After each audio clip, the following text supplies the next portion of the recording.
Продолжаем прохождение за Советский Союз с уже мирным Сталиным. Он поразвлекался в прошлой серии со своей паранойей, теперь ее нет, так что он теперь спокойненько может двигаться дальше и радоваться сильному, мощному Советскому Союзу. Кстати, у нас тут осталось еще решение ослабить ограничения в военных академиях, то есть избавиться от дебафа антисоветской армии. Я так понимаю, можно этих дебафов несколько разнообразных получить.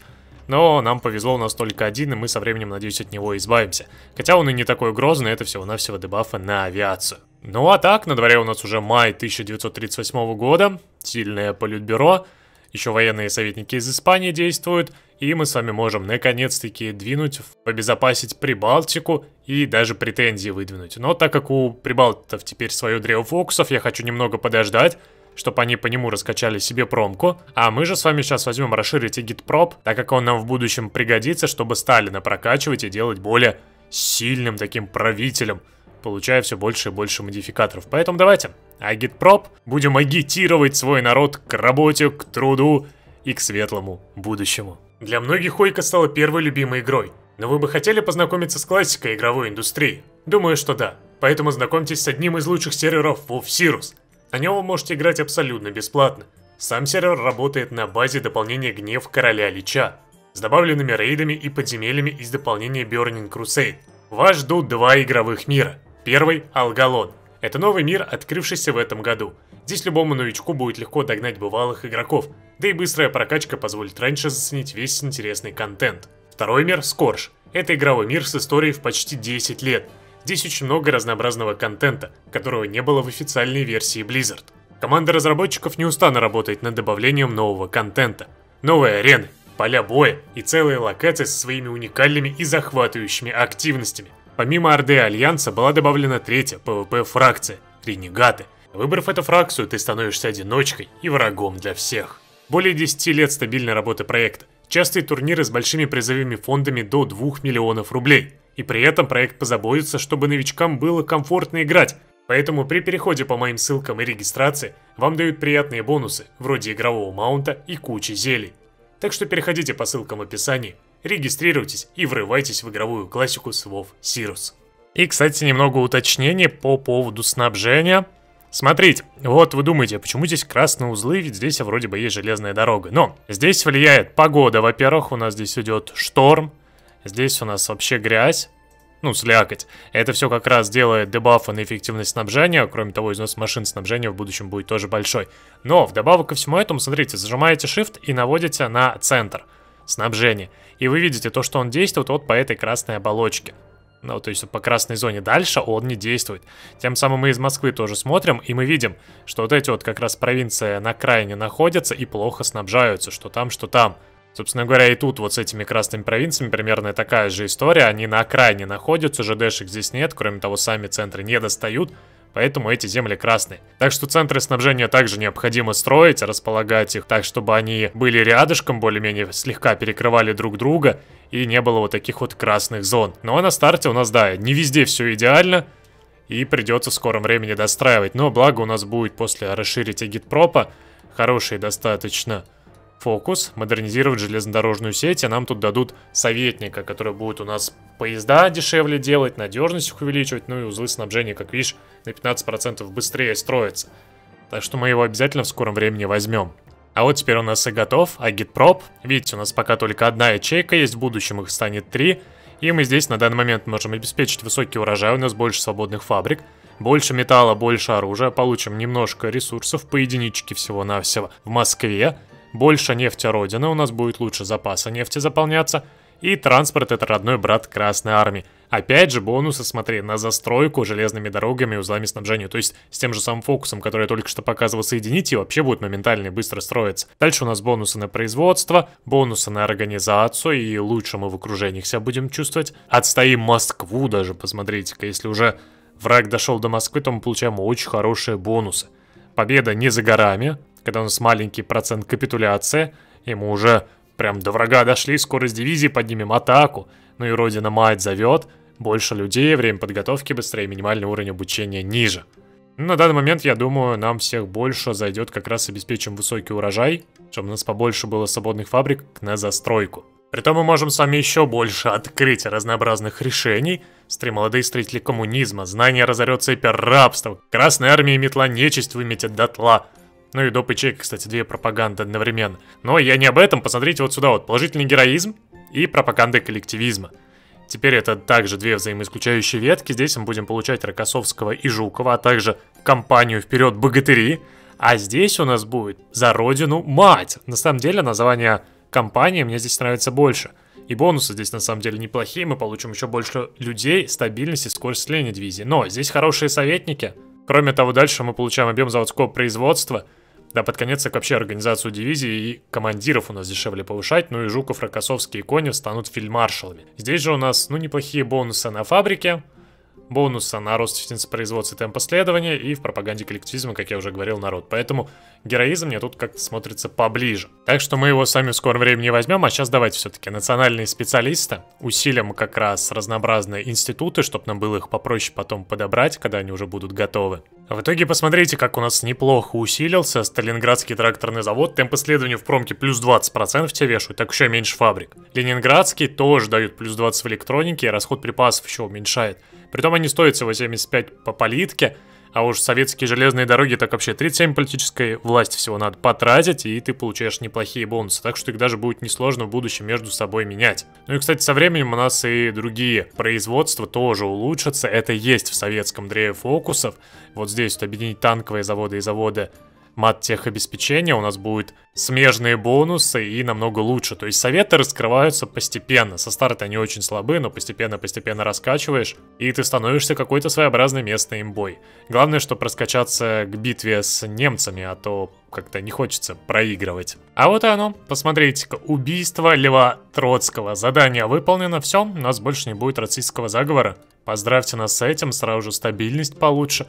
Рост политвласти, ну и, собственно, незаметное убийство выполнено, все хорошо. Поздравьте нас с победой. Разобрались с последним предателем. Также я тут сделал положительный героизм, я потому что себе уже хочу как можно быстрее сюда Рокоссовского, у него очень много опыта армии дается, поэтому погнали. У нас теперь прирост 0,5 в день.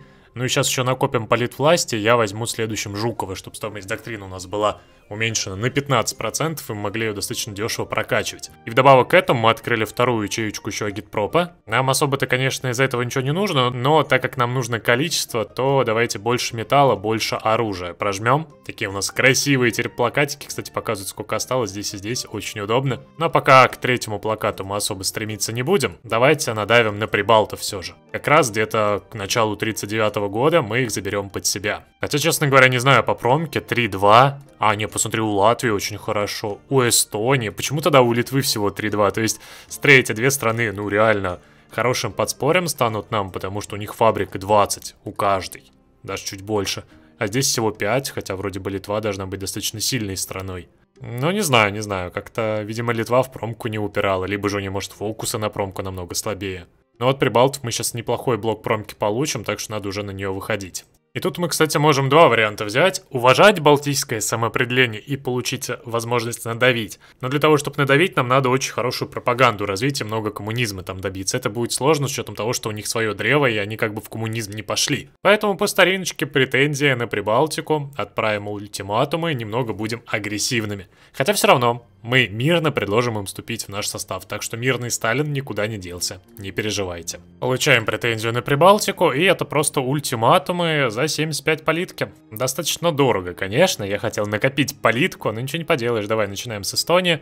14 дней, надеюсь, она ответит добро. Я вот не знаю, стоит ли попытаться вернуть Аляску, но тратить на самом деле 100 с лишним дней как-то не сильно хочется. Лучше давайте откроем себе новые агитки, а то у меня остались две, не особо-то нужные, поэтому давайте откроем побольше, чтобы был выбор. Ибо их нужно постоянно прожимать, так как они действуют полгода, чтобы рано или поздно накопить. И кстати, сейчас после новых агиток можно взять культ личности Сталина, кстати. Он не так уж и долго, и мы откроем решение под предводительством великого Сталина. Мне даже интересно посмотреть, что там будет. Так, а нам тут с вами подчиняется Эстония. Кстати, аннексируем. Земли не национальные, но благо хоть промку мы сами всю забрали, ЖДшки тоже наши. А вот и новые у нас возможности. Молодые строители коммунизма. Мы получаем сами темп исследования и смены идеологии метрополии, окей. А также знание разорется от рабства, темп исследования плюс 5. Все, прожимаем. У нас 3 агитки сразу же действуют, неплохие бонусы на скорость следования. Комсомол работает на нас. Ну а также на нас работает культ личности Сталина. Латвия, кстати, тоже согласилась, и теперь у нас есть с вами возможность еще разочек надавить на Литву. И тогда все прибалты станут нашими. Кстати, промка уже 118 фабрик, 35 военных заводов, так что я в строительство уже запустил военные заводы. Ну и, как видите, я решил немножко инфраструктуру улучшить. Мне не хватает снабжения на границе с Финляндией, даже при учете того, что здесь полная моторизация стоит. Так что хотя бы 2-й уровень я здесь хочу сделать. Так что какое-то время потратим. Надеюсь, оно того стоит. Нам подчиняется Литва. И посмотрите, как, кстати, да, реально снабжение становится лучше благодаря 2-му уровню. Уже здесь нет недостатка. Ну и, кстати, в Прибалтике вполне себе неплохое снабжение, за исключением разве что только вот этого вот узла. Он заходит немножко на польские территории, но они скоро нашими станут, так что это не проблема. А мы же сами, да, модернизируем железнодорожную сеть. Я все-таки хочу заняться стройками. Уже, считай, в Финляндии это сделали. Да и потом не помешает на польских границах, чтобы их укрепить и не отступить с Польши.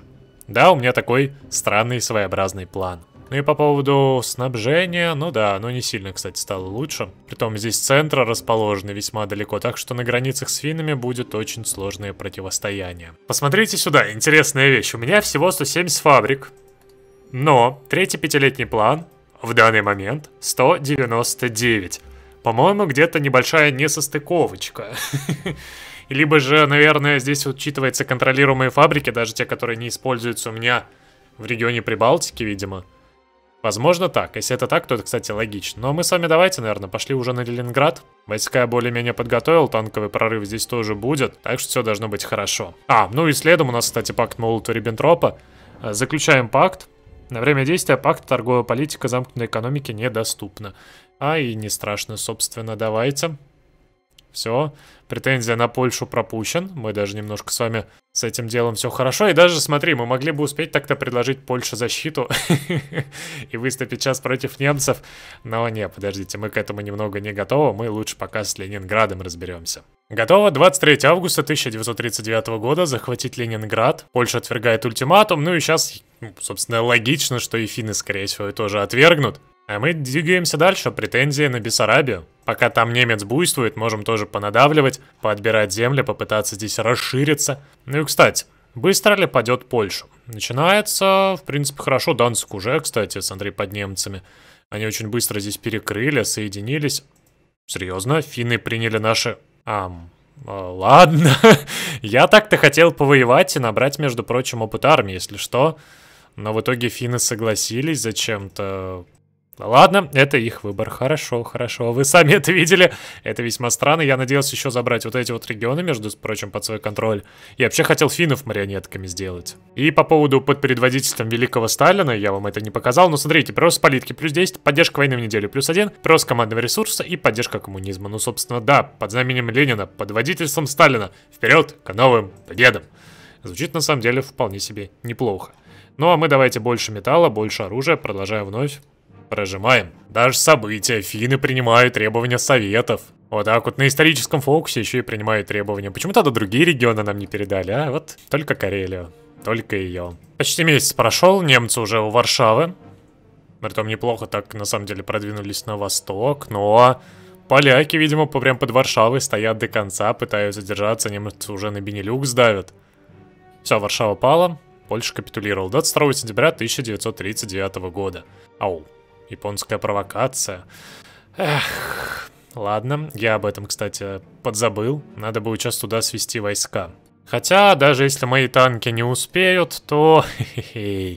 Тут есть войска, которые я еще не разместил. Так что давай 6 дивизий туда отправим. Германия соблюдает договор. Можем лишь ответить на это превосходно. С-40 оккупирует Восточную Польшу, и мы с вами получаем неплохие узлы, на самом деле. Здесь же дэшки 2-го уровня, в большинстве своем можем их расширить потом до 3-го и провести как раз до столицы. И в целом здесь очень хорошая такая зона, вполне себе с неплохим уровнем снабжения, который мы можем удержать. То есть сдавать ее нам на самом деле вообще невыгодно. Да, началась провокация, у нас как раз тут 6 дивизий есть. Не, ну они тут без проблем оборону уже сдержат. Правда, фельдмаршала, к сожалению, нет, да и генерал 2-2-3-3. Ну ладно, нормально. Хотя прям пытаются пробить, но все. Поражение японцев у озера Хасан. И все, 35% скидка. Так мало. Ну, ладно, хотя бы так.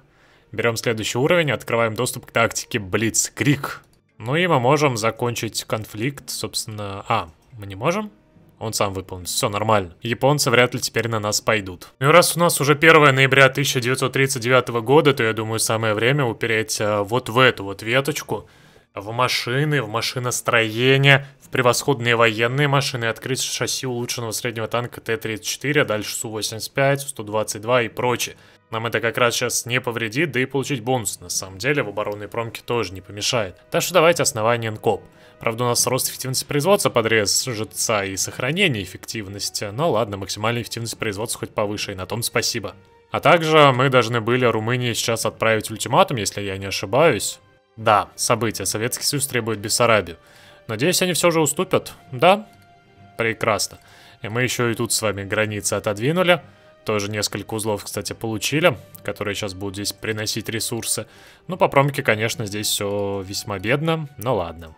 Зато мы теперь почти готовы к великой битве. За исключением разве что только войск. У нас всего 1,5 миллиона. Ну, а немец, кстати, уже близится к Парижу. Вполне себе неплохо и быстро с Бенилюксом разобрался и движется. Скоро заберет Париж. А вот и падение Парижа 20 ноября 1939 года. Ну немец прям молодец. Кстати, Франция еще держится? Вау. Французы теперь чуть подольше держатся. Ну, правда, не особо-то долго. Все, капитуляция, Виши сразу же. Все, теперь немец готов к битве с нами. Кстати, по поводу дивизии. У него 120 всего. Это 1 миллион солдат, то есть не так уж и много. Притом средних танков всего 3-4 дивизии. Еще одна и еще одна. То есть не так уж и много. Предпочитаемая тактика у него неожиданный удар, кстати. Государство служит армии, мы видим. Политлояльность. И Порше у нас здесь стоит. Да, у меня просто шпионы в нем активно сидят. Я, кроме того, коллабу готовлю. Так что я вполне себе неплохо знаю, что и как у немцев. Кроме того, много истребителей. Ну и по промке, кстати, вот говорили, по промке сложно сравняться с немцем, но 147 фабрик, что уже больше, чем у немцев, 50 военных. Притом я еще буду дальше продолжать расти. Так что в целом мы, думаю, к войне будем более-менее себя ощущать неплохо. Итого у нас всего на 60 меньше, но это с учетом того, что немец Францию забрал, здесь подъел, здесь подъел, здесь подъел. Это вполне себе неплохо. Кроме того, скоро будет коллаба готова первая, а потом за ней вторая. Так что немец будет прям перед нами как на ладони. В итоге посмотрите на наш уровень снабжения. Кстати, вот здесь вот по границам у нас стоят уже армии. Это 4 армии по 24 дивизии, стандартные 20-атки. И снабжение выдерживается, серьезно, то есть его хватает. Мне пришлось, правда, местами где-то на моторизацию перейти, но при всем при этом мои дивизии стоят по 5, по 6 дивизий в каждой провке. Так что в целом мы сможем укрепить все это добро без особых проблем. И вполне себе так неплохо, я думаю, сдержать немцев. Хотя не знаю, яишку здесь немного поменяли, он и шаблоны сделал вполне себе хорошие, прорывные, с артой. Так что, может быть, этого будет мало. У меня тут, кстати, закончился первый уровень коллаба. И посмотрите мне, как повезло. Сразу же 45% выбил. Я, кстати, не знаю, с чем это связано, но обычно 30, а тут 45. Еще бы разочек 45, и вообще было бы классно. Мы бы смогли там создать марионеточное государство сразу же. Но посмотрим. Может быть, дважды придется провести. Единственный плюс, что он до сих пор никак не противодействует. По 90 дней, то есть очень быстро. Я думаю, даже до войны сможем добить до 3-го уровня без проблем. Но так, у нас НК машиностроение, давай превосходные военные машины. Хочу себе как раз модель Т-34 получить, чтобы ее активно начать производить. Ну и по бонусу, вот у нас оборонная промышленность, макс эффективность производства плюс 10 стало. Кстати, это хороший бонус. Это, по сути, исследование в промке вот это вот. Тоже макс эффективность производства плюс 10 дается. То есть мы на одно исследование вперед бежим благодаря этим фокусам. Наконец-то получаем Т-34, превосходные боевые машины. Ну давайте посмотрим. Шасси улучшенного среднего танка. Вот, доля пехоты 85, броня 96, прорыв 28, но правда противопехотная противотанковая атака всего-навсего по 15. Очень странное дело, то есть здесь хороший упор в броню. В принципе, неплохая башенка, но орудие... А чё какое слабое, серьезно? Среднее вооружение. У нас получается как раз обычная пушка среднего танка, то есть и туда, и туда. Хотя на самом деле было бы неплохо улучшенные средние габиусы взять. Либо вообще создать огнеметный танк, знаете, по приколу. Чисто чтоб давил все на простоте. Ну ладно, я пока оставлю базовую Т-34, хотя на самом деле можно было бы сюда впихнуть орудие непосредственной поддержки. Делает как раз артиллерийским танком, очень хорошая противопехотка все-таки.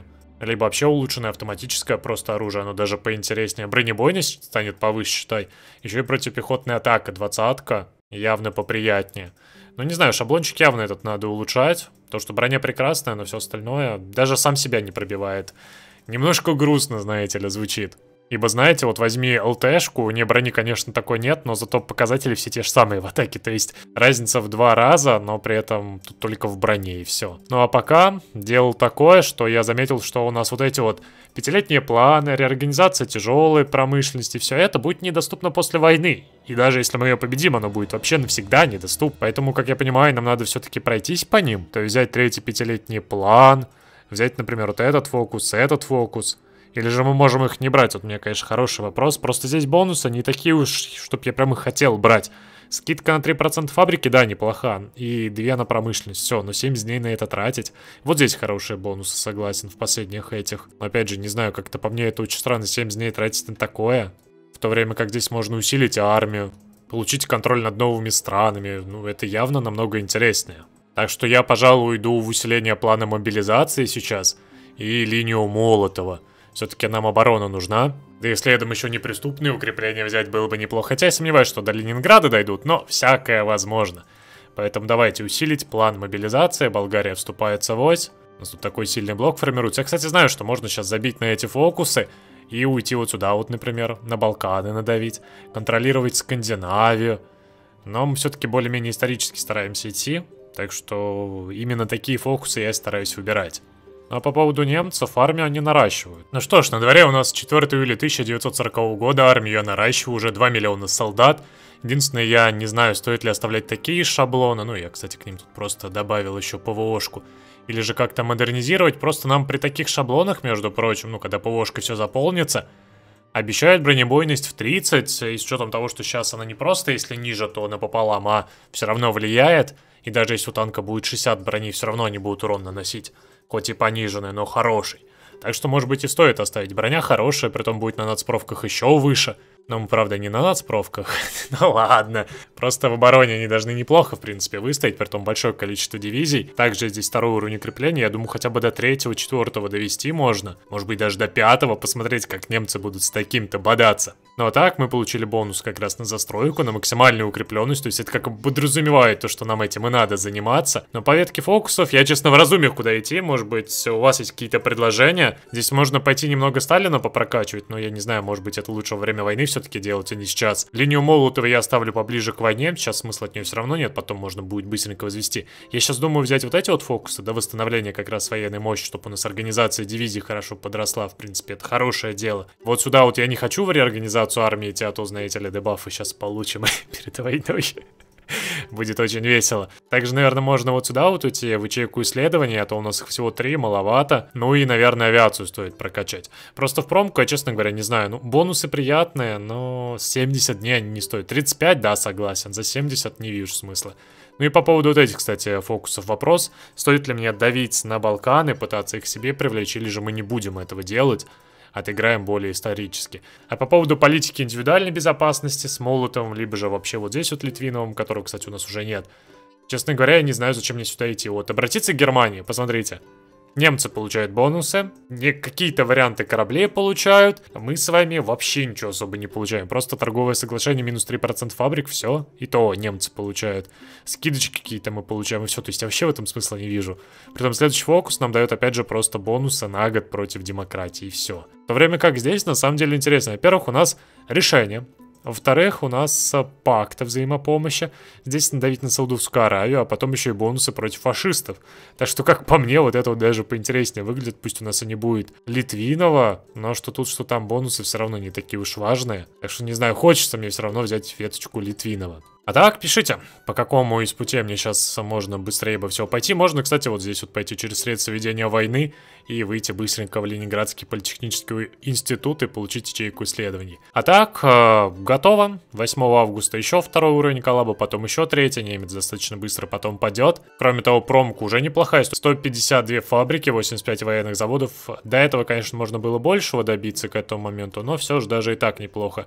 У немцев 190-130, мы единственное по военным заводам приседаем, разика 2. А так ощущаем себя очень и очень неплохо. И в следующей серии, да, начнется уже противостояние. Надеюсь, вам нравится это прохождение, и вы будете поддерживать его своими лайками, комментами, советами и предложениями. А на этом все. До скорых встреч.